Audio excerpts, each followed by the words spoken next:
get to that in a moment, but first I want to talk about last night. Last night was so historic for us to hear President Zelensky. It's been a momentous week for our democracy. Yesterday was my high honor to welcome President Zelensky of Ukraine here in the United States Capitol. He delivered a magnificent, awe-inspiring speech, I think all would agree, and the courage, heroism, and determination of the Ukrainian people shone through. It was moving to hear his report on the front lines of war from which he had just come from the front lines, sharing with us the valor by citizen and soldier alike. He always said the people were on the forefront of this, and the soldiers came to reinforce it, and declaring that at all odds, Ukraine still stood. I brought this picture because it's one that I show on Winston Churchill's birthday. We have his birthday party every year. Just a couple of weeks ago, we had it in the Rayburn Room. Perhaps some of you were there. And I always show them the picture of Winston Churchill speaking to the Congress of the United States the day after Christmas, 1941, following Pearl Harbor. And my father, Thomas D'Alessandro Jr., Baltimore, was there. And this arrow points to where he was sitting there. And so it always was a source of pride to me that my father was there that day. And now a source of pride that I could be there to hear another heroic leader of a country at war, come ask for help. When Winston Churchill came, what he said, now think of this and think of last night, he said, "We are doing the noblest task in the world, not only defending our hearths and homes, but the cause of freedom in every land." So much the theme, so much the common purpose of President Zelensky. But I'm so proud of this. And when I wrote to the members about coming, I said, I take great pride in my fact that my father was there for that. I hope that your children will take pride in the fact that you will be present for President Zelensky. So I was very proud of the turnout that we had, even though it was a last-minute notice, because we could not notice unless we knew for sure the president was coming, depending on what was happening in Ukraine, depending on weather and the rest. Again, democracy on the line. What an honor it was to have the flag that was presented to President Zelensky by the troops, and they asked him to bring it to us to say thank you. We don't have it here, but we're having it framed so you'll see it in the halls of Congress for a long time to come, but thanking the Congress of the United States and the American people for their support, signed by the soldiers. Of course, they thanked the President of the United States, and we're very proud of his leadership in all of this. We gave him a flag, and he said, "I'm bringing you a flag." I said, "Well, I'm bringing you a flag." And so we gave him the flag and the latest manifestation of the unshakable relationship between our two countries. This week was also marked by a focus on democracy here at home. Today, the world will see the final report of the Bipartisan Select Committee to investigate January 6th, after 18 months of tirelessly defending democracy. We salute Chairman Thompson, I just did in the caucus, and Vice Chair Liz Cheney, and all the members of the committee for their persistent patriotic leadership. The 117th Congress began with a violent assault on our democracy, and now we hear its conclusions. We have a vital roadmap ensuring justice will be done, and that this won't happen again. In keeping with our special focus of the week, the excellent work. This is an enormous undertaking, the omnibus package. Take strong steps to defend democracy. Included in legislation another round of security, economic, and humanitarian aid for Ukraine. As President Zelensky said last night, this money is not charity. It is an investment in global security and democracy. Indeed, it is a worthwhile investment, and our bipartisan bicameral support must continue because the battle for Ukraine is a battle for democracy itself. Also in the omnibus, and this is pretty exciting for all of us, we're addressing some of the vulnerabilities in the January 6th attack by reforming the Electoral Count Act. We will thwart future attempts to undermine the peaceful transfer of power. And thanks to Democrats, numerous negotiating, the negotiating on this, you know, the bill is the appropriations bill, and that is what keeps government open and meets the needs of the American people in the Appropriations Committee. Probably bigger than that are the provisions in the bill. We call it ash and trash, just as and that does remarkable things, and we had tremendous success with that. In fact, the highest, in terms of appropriations, the highest domestic, non-defense domestic number ever. We always want more, but nonetheless. And again, thanks to the tenacious negotiating, Rosa DeLauro was a maestro, is a maestro. I mean, she's a tough negotiator, but a maestro with a baton and a stick. We've secured significant increase, heavily invested in families and workers, honor the commitment to our veterans, and strengthen democracy at home and abroad. Most people don't know that veterans fall under the domestic agenda. It is a consequence of war, it is a part of our security, but it is not included in the defense budget. So when we're fighting for a bigger defense number, it is also to accommodate meeting the needs of our veterans. And we want to honor them every chance we get. And this year, the PACT Act was something historic and needs to be funded. That will take some more time, but we do have funding in this bill for it too. So I hope the Senate will swiftly pass this package. Again, my delay related to how we see what will happen there on certain amendments, when we would get the bill, how much time it takes once it's passed to come over here. I know you're interested in schedule, so that's why I'm being more specific in the details there. Our hope would be that if it was finished this afternoon, it takes us about 5 hours to get the bill. We go to rules, we could pass it tonight. That would be our hope. But we're, shall we say, waiting to see how long the debate goes there. We want people to be able to go home, and as you know, there's storms across America, and hopefully that will be a motivation for expedited discussion there, or just submitting for the record or saving it for another day or whatever. As you know, this is I thought last week might have been, but this is my final weekly press conference, and some of you have been covering Congress for a long time, others are new. All of you are guardians of democracy. You've heard me say again and again, if there were one freedom in the First Amendment, the freedom of the press, that would be the one that protects and defends all the other freedoms.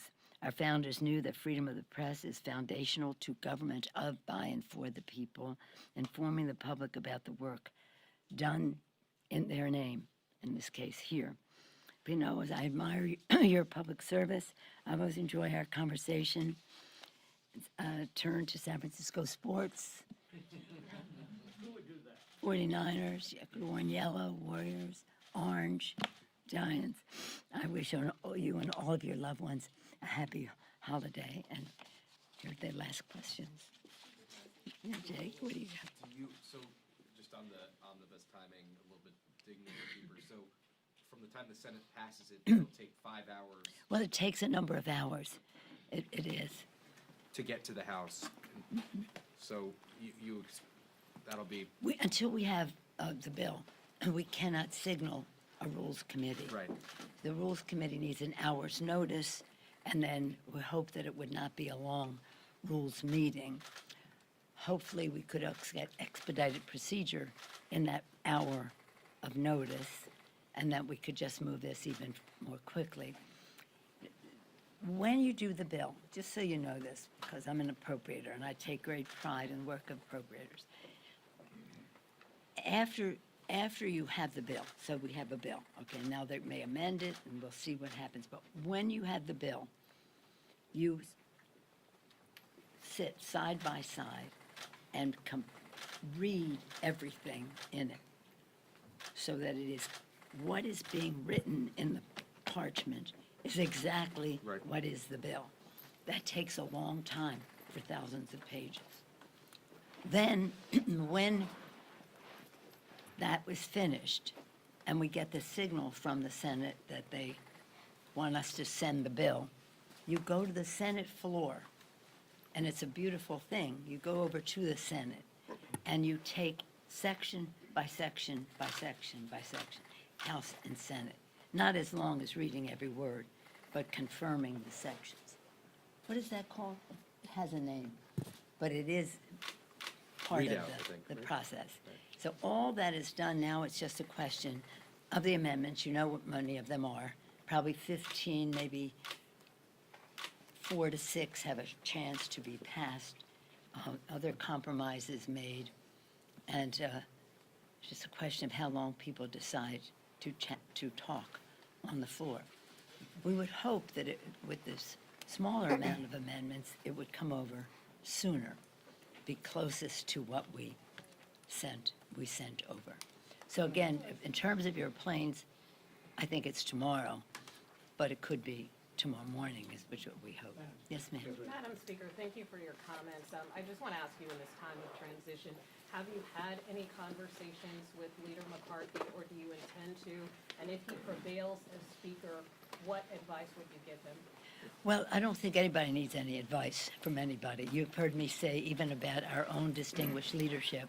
I'm not going to be the mother-in-law comes in and say, this is the way my son likes his turkey stuffing, his scrambled eggs, or anything else. They have to have their own vitality about it all, and they do. And so as far as he is concerned, yes, we haven't had any formal conversations, but we interact, and I'm just hoping that on January 3rd, that they'll be expeditiously able to elect a speaker so that we can get on with the work of the Congress. And just so you know, this may interest you. What I have said to everybody is the hardest thing that I had to do, since you're asking this question, I was Speaker and Minority Leader under President Bush, under President Obama, under, what's his name? And there's just Speaker under President Biden. But three different presidents, 2 different roles. The hardest thing that I had to do in all of the, let's just talk about the 3. The hardest thing that I had to do, and I said this in friendship and in love and all the rest of that, is when we had a Democratic president and we were in the minority, and we were in the minority as minority leader to sustain a presidential veto. Because the Republicans would roll out stuff that sounded like a chocolate sundae, but it's more like doggy do. But it looked good, and it played well in districts, and people say, oh, this is good. No, it ain't good. It's terrible. It undermines the Affordable Care Act. We have to sustain the presidential veto. This is not a casual vote. This is not a casual vote. So I'd rather be writing the Affordable Care Act or any other massive legislation than to have to go to my members and say, my friend, in friendship, I really need your vote to sustain the president's veto. That was the hardest. Madam Speaker, I wonder if you've thought at all, as you are set to lead leadership, about what it's meant for your female colleagues here, Yeah. about women who might want to join Congress, seeing you as a person who has blazed a lot of trails here. I appreciate that question as well. When I came to Congress, there were 23 women, 13 Democrats, no, 12 Democrats and 11 Republicans. Out of 435 people, there were 23, over 400 men and 23 women. Come on, get out of here. So some of us just made a decision. We have to change this. We have to recruit, we have to fund, we have to encourage women to run, give confidence to them that not only should they be here, they are needed to be here. And we now have 90 Democrats. They have 30, I think, something Republicans, and they've made some progress lately, and that's good. But we need more. And we need more people of color and the rest. And I take great pride that our caucus is about 70% women, people of color, LGBTQ, the beautiful diversity of America. In terms of women, though, they're always asking me, I get asked all of them, what advice do you have? I say the best advice I ever had that I extend to you is be yourself. You're the only person in the history of the world who is you. What you have is authentic, is special, is unique, and that diversity is necessary at the table. Also, I want women to have confidence, so sometimes when I act a little more, shall we say, like myself, it's because I want them to know it's okay to assert yourself, to have confidence in what you bring to the table, and also to understand your uniqueness. So I have overwhelmed by women telling me how I've given them confidence or a role model and this. And I said, don't worry about any role model. Be yourself. Madam Speaker. What do you got? Seems appropriate that Chad would have one of the last questions. If you don't think it's appropriate, we don't have to have it. Fine by Leave it us. up to you in this Carry on. democratic forum. In any event, thank you. Considering the consternation on the Republican side of the aisle with picking the speaker, as somebody who has been speaker and has been through speakers' races before, does that bother you about what that says about the stability of the House of Representatives if they're having trouble picking a speaker and with somebody? No. Politics, you might, and might you be the last speaker for a while until they pick a speaker? No, I think they'll have a speaker. I think that my interest, and all of us, having into the integrity of the institution, the strength and respect that the institution commands and should command. And so that's why I said I hope that they would be able to resolve their differences on January 3rd and just come through with a vote to proceed. It doesn't weaken the House if it takes a while? It doesn't weaken the House if it takes No, a few days? no, we're a democratic institution. No, I wouldn't read too much into that. But I do think it's the sooner the better, because we have important work to do, whether we agree or disagree. We have important work to do. Madam Speaker. Madam Speaker. Ukraine and democracy. Yes, please. Going back to Ukraine and democracy theme, what message does that send to our biggest adversary on the other side of the globe? What happened yesterday, the events of yesterday, and what message on the flip side does it send to our allies like Taiwan when our appropriators have pulled billions of dollars that was in the NDAA for military defense out of the omnibus appropriations bill? Well, out of the appropriations? Out, it was not included in the appropriations. Well, the defense number is bigger than it's ever been. But specifically for Taiwan, about $10 billion in grant money was pulled out of the appropriations. Well, it is, I'm not exactly familiar with that piece, but our commitment to Taiwan is a clear one in terms of our support for them to be able to defend themselves. But to basic first part of your question, the important purpose, in my view, of last night, and that's why I'm glad the President spoke in English, was to deliver a message to the American people of appreciation, of gratitude, and of connection in terms of being about democracy, theirs and ours. So it was an important message for our country. The response that he received from the members of Congress was overwhelming. was overwhelming. And that was an important message for his people, for our people to see, for Ukrainians to see, for Russians to see, and for our allies to see. It was the connection between our two countries, the commitment to democracy that we associate ourselves with in terms of the courage of the people of Ukraine. What about China? China seeing. Oh, you were talking about China. I thought you were talking about Russia. Yeah, China can see that as China can see that as well. That's a whole other subject. That's another press conference for whoever wants to take that up. But as China, you know, I've been on the China case since Tiananmen Square. Even before that, I had met with His Holiness the Dalai Lama and had concerns about treatment in Tibet and then when Tiananmen Square came, we were more active in terms of the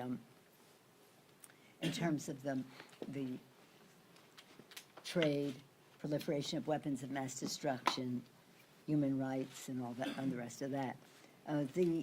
Interesting to see how China calibrates its activities with Russia in all of this. But I think it was an important message. And isn't it interesting that December to December, see, I invited him October 20th.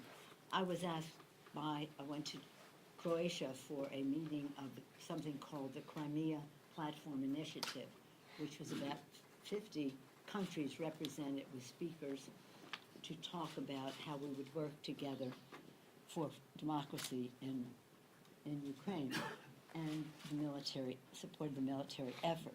At that time, October 24th, in a meeting with the delegation from Ukraine, they asked for a joint session. They asked for some other things too, like patriots. So they got that on the trip too. But then, of course, it was a question of time. And I have to say, Leader McConnell was so supportive right from the start. Right from the start.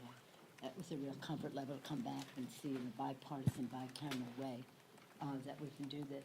And that it would happen in Easter week, when the visit from Churchill was Easter week, Christmas week, the day after Christmas, this a few days before Christmas is inspiring. It's very inspiring. So again, it's a message that is inspirational as well as strong and informative as to our bipartisan, bicameral support for Ukraine, as well as admiring the leadership of our president, President Biden. Madam Speaker Speaker, Pelosi, Madam Speaker, the D'Alessandro family, present for Churchill. You knew President Kennedy. The Pelosi family, through you, serving in the House through all of this history. You have been in the Democratic leadership now for 2 decades, Speaker of the House twice. This is a major transition moment to now move into a different role in the House your family has long been connected to. Could you offer us some thoughts about how you will approach your new role in the House in the new year, both on policy and on your role with the Democratic Party? How do you see 2023 for Congresswoman Pelosi? Well, we could have a whole seminar on that, but we won't because we're waiting to hear from the Senate. Here's the thing. As Speaker of the House, I have awesome power. As now transitioning to a different role, I expect to have strong influence, but not on my members, just in terms of encouraging more women, for example, to run, to talk about civics and how we have to, used to be a requirement when I was little, 100 years ago, but now it's an elective and most people are not familiar. So I have to see what that path is. But the Speaker of the House is a very big job, and just wrapping it up will take time. With the Library of Congress, for the papers, with the historian of the Capitol of the Congress, in terms of interviews and the rest of that.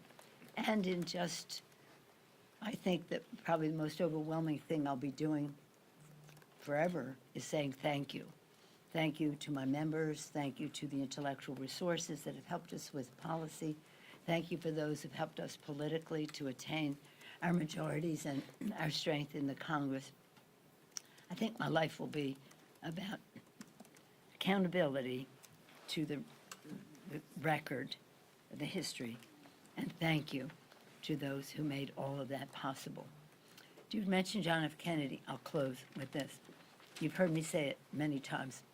I'll say it now again because it identifies with what President Biden has been doing. When I was in school, I went to President Kennedy's inauguration. On the East Front, freezing cold. Freezing cold. The whole world, every child in America knows that in that speech he said to the citizens of America, ask not what our country can do for you, but what you can do for our country. You've said it. I see you all mouthing it. The very next sentence is what struck me.